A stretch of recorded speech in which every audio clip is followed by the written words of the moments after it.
Hola, ¿qué tal? Mi nombre es Carlos Alberto Corzo, estudiante de la Universidad Tecmilenio.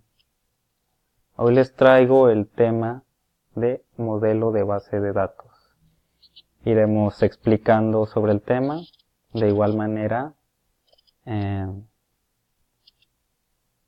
veremos un poco sobre lo que es llave primaria y llave foránea. Sabemos que una base de datos es un almacén que nos permite guardar grandes cantidades de información bien organizada para que luego podamos encontrar y utilizarla fácilmente. Aquí tenemos el modelo jerárquico. Como sabrán, en esta base de datos tiene como objetivo establecer una jerarquía de fichas, de manera que cada ficha puede contener a su vez listas de otras fichas, y así sucesivamente, de mayor a menor importancia. El modelo jerárquico, además, está compuesta de una ocurrencia o una instancia, de un segmento de una base de datos jerárquica, que es el conjunto de valores particulares que toman todos los campos que lo componen en un momento determinado. De igual manera, el registro de la base de datos es el conjunto formado por una ocurrencia del segmento raíz y todas las ocurrencias del resto de los segmentos de la base de datos que dependen jerárquicamente de dicha ocurrencia. Tenemos el modelo de red. Podemos considerar al modelo de base de datos en red como de una potencia intermedia entre el jerárquico y el relacional, que estudiaremos más adelante, por supuesto. Su estructura, más que nada, es parecida a la jerárquica, aunque bastante más compleja, con lo que consiguen evitar, al menos en parte, los problemas del anterior. Como podemos observar, en la imagen se muestra cómo se emplea este modelo.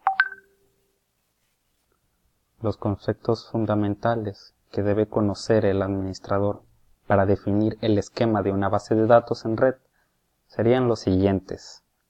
Registro. Como podrán observar, viene a ser como cada una de las fichas almacenadas en un fichero convencional. Campos o elementos de datos. Son cada uno de los apartados del cual se compone una ficha. Conjunto. Es el concepto que permite relacionar entre sí tipos de registros distintos. El modelo relacional representa los datos y las relaciones entre estos a través de una colección de tablas en las cuales los renglones o tuplas equivalen a cada uno de los registros que contendrá la base de datos y las columnas corresponden a las características, atributos de cada registro localizado en la tupla. Los conceptos básicos del modelo relacional son registro o tupla, que vendría siendo algo así como cada ficha de un fichero convencional. La tabla es el conjunto de fichas de un mismo tipo, por supuesto. Como se podrá observar en la imagen, así sería una base de datos relacional.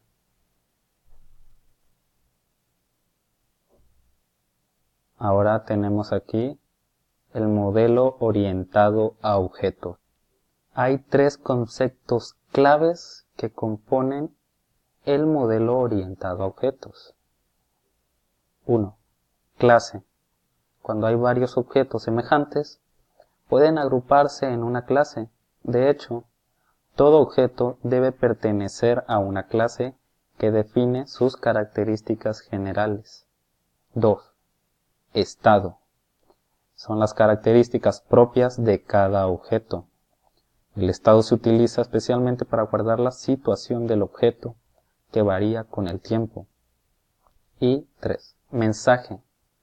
Es cada uno de los estímulos que se envían a un objeto. 4. Encapsulación. Esta propiedad del modelo orientado a objetos permite ocultar la información al resto de los objetos, impidiendo así accesos incorrectos o conflictos. Cada objeto es consciente de sus propias características. Último, herencia. Para facilitar la programación, se puede establecer toda una jerarquía de tipos o clases. Tenemos aquí la clave primaria. En el diseño de bases de datos relacionales se llama clave principal a un campo o a una combinación de campos que identifica de forma única a cada fila de una tabla. Una clave primaria comprende de esta manera una columna o conjunto de columnas. No puede haber dos filas en una tabla que tengan la misma clave primaria. Como se notará en el ejemplo, están definidas en el estándar ASCII SQL mediante la directiva primary key. La sintaxis para aplicar tal directiva a una tabla existente está definida en SQL de esta manera, como se muestra en el ejemplo.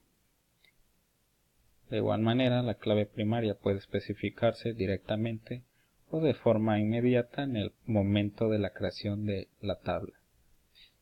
En estándar SQL, las claves primarias pueden estar compuestas por una o más columnas, por supuesto. Cada columna que forme parte de la clave primaria queda implícitamente definida como not null. Nótese que en algunos casos sistemas de base de datos requieren que se marque explícitamente a las columnas de clave primaria como not null. Y bueno, por último tenemos nuestra clave foránea. En el contexto de base de datos relacionales, la clave foránea es una limitación referencial entre dos tablas. La clave foránea identifica una columna o un grupo de columnas en una tabla, que sería la tabla hijo o referendo, que se refiere a una columna o grupo de columnas en otra tabla. Recordar, las columnas en la tabla referendo deben ser la clave primaria u otra clave candidata en la tabla referenciada. Y bueno, hasta aquí nuestro video. Muchas gracias.